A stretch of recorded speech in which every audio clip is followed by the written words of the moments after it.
Welcome back to Donghua Recapped. Today I will be recapping Word of Honor. We see a group of men standing on a mountain before some figures start appearing out of nowhere in the sky. The sky people approach them and a fast-paced fight ensues where we see that the four warriors are far superior and able to beat them with ease. Multiple people go to attack him with their swords, however we see that this is just a story being told by an old man. The young man, Bai, takes his sword off of him and gives him a coin, and despite the old man stalling, he leaves and walks in the rain. Day turns into night and we see another old guy warning people about the slippery road. He is knocked off of his feet by some kids, but Bai catches his umbrella and passes it back to him. He sits on a rooftop and talks to himself, saying that his master has instructed him to save someone called Tung. A boy riding a horse with his senior sister in the carriage asks why they're going to Yelencheng, and she says that she is there for Tung. He doesn't like the family Tang is a part of, so he suggests they beat him, but she says she wants to save him. He is startled by this, but she throws some food at him to shut him up. Bai spots a carriage in the distance and jumps across rooftops to catch up with it. Some water splashes onto them and they become cautious. And then we see that he found a way to get into the carriage, knocking the ninjas out and telling Tang that he's there to save him. Feng pulls up in front of them and draws his sword, provoking them to also draw their weapons, but his senior, Sierra, throws more food at him and tells him to think. He runs at them. His sword glows green, and he unleashes an attack. Whilst this is happening, Bai talks to Tang and accidentally steps on him. Feng mocks his opponents and tells his sister that they're useless, once again displaying his superior fighting skills as he dodges all of their attacks. They continue to be persistent and aggressively throw strikes at him, but he is flawless with his defensive skills. Bai watches this and sees a window of opportunity, so he carries Tang and runs away. Feng spots this and informs Sierra that they're getting away. They jump around on rooftops and Sierra seemingly teleports onto one of the roofs, catching Bai's attention. He tells her to catch up and continues running, but she quickly makes her way to another building, so he kicks a board at her, which she easily dodges. She stands directly in his way, but he multiplies himself to get past before returning to one form.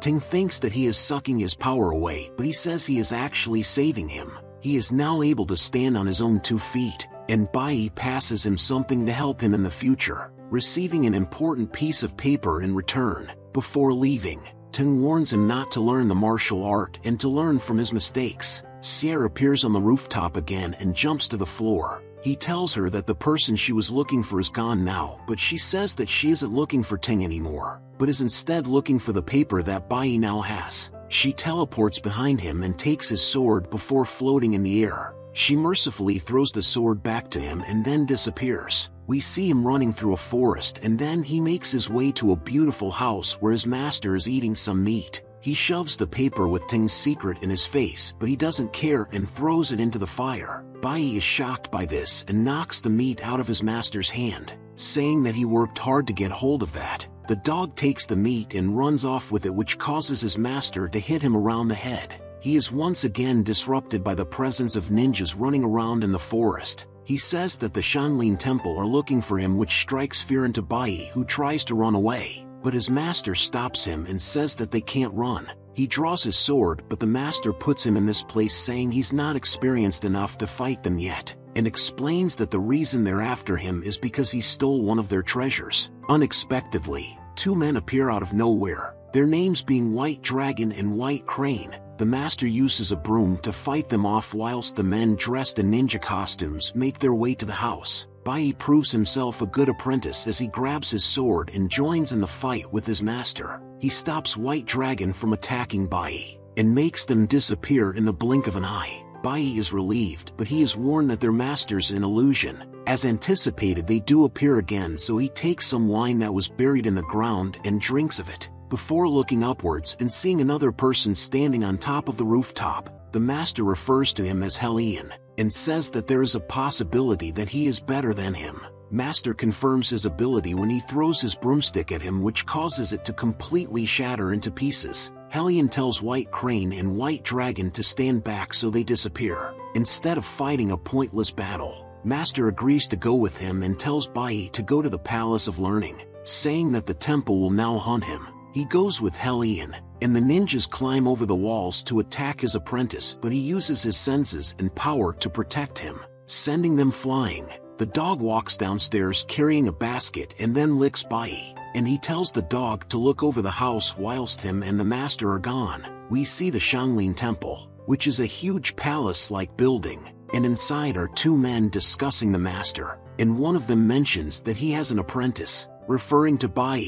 They establish that he is heading to the Palace of Learning, and say that White Crane and White Dragon will bring him there. They find the only path to the palace and say that they should find a hiding spot, so they make themselves invisible in anticipation for his arrival. Bai walks down a path and checks his map, noticing that he is almost there and carrying on walking. The pair mess about and mistake some drunk guy for Bai.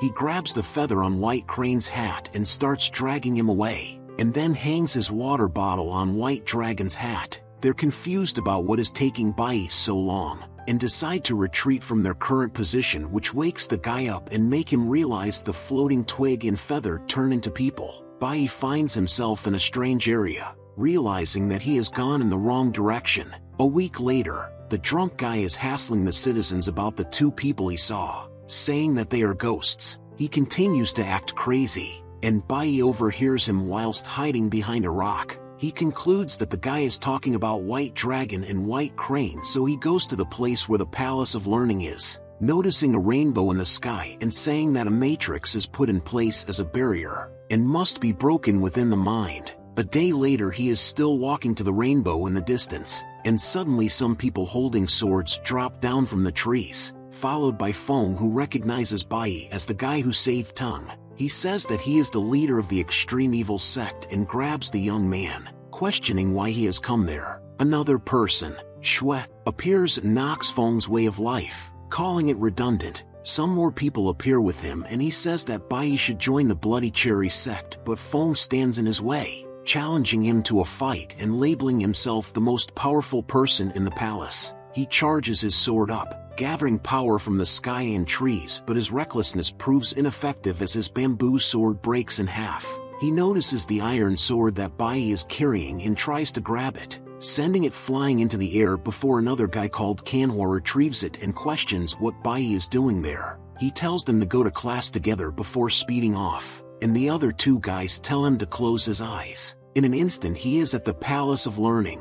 Shui is asked to explain extreme evil, so he explains that it doesn't distinguish good and evil, and that the only way of survival is through becoming strong. Manhwa compliments him, and asks Feng what makes his class different. He responds by saying his class is cool, which baffles the teacher. Shui says that Feng is always trying to fight with him and that he hasn't learned anything about the ways of extreme evil. Feng talks about himself in a selfish manner, explaining that he doesn't wish to withhold his mind, which prompts Manhwa to throw a cup at his head. He explains that extreme evil is not about following evil but instead about restrainment in pursuit of kindness. The naive student apologizes and says he made a mistake. A bird flies through the Xianglin Temple, carrying a message that says Bai made it into the Palace of Learning. Manhwa asks Bai if he understands the way of extreme evil, and he asks why he was allowed into the Palace of Learning so easily. He says that he can recite all of the words of Junzi, but he doesn't truly understand them.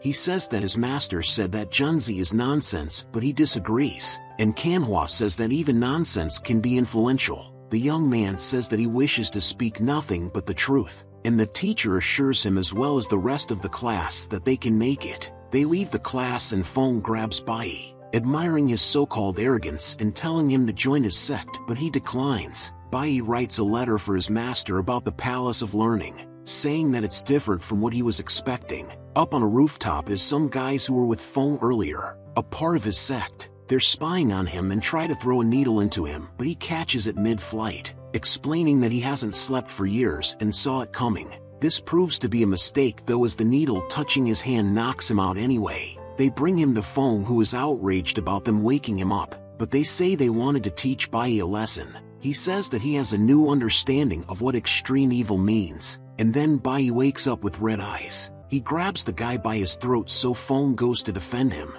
but is also sent flying backwards. They tell him that he hasn't slept for years and Feng says that he should be dead, and then his body starts making weird movements. He pushes Feng through the door and a fight ensues. They dodge each other's attacks until Bai manages to strike him, invoking him to gather power into his bamboo sword. Once again, his sword is snapped in half and he calls for a teacher. Shui appears and mocks Feng for calling a teacher, but he tells him to fight Bai instead, and if he can win then he'll call him boss from now on. The duel begins and Shui has much more success, with Bai taking the role of the aggressor instead of being defensive and effective like he was in his fight with Feng. They eventually make their way onto a rooftop where he hits 36 different acupoints in his body, completely mobilizing him. The guys from Feng's sect start praising him for his impressive fighting skills. This doesn't last long though, as Bai manages to move and gains the upper hand, so Feng reprises his role as Bai's opponent,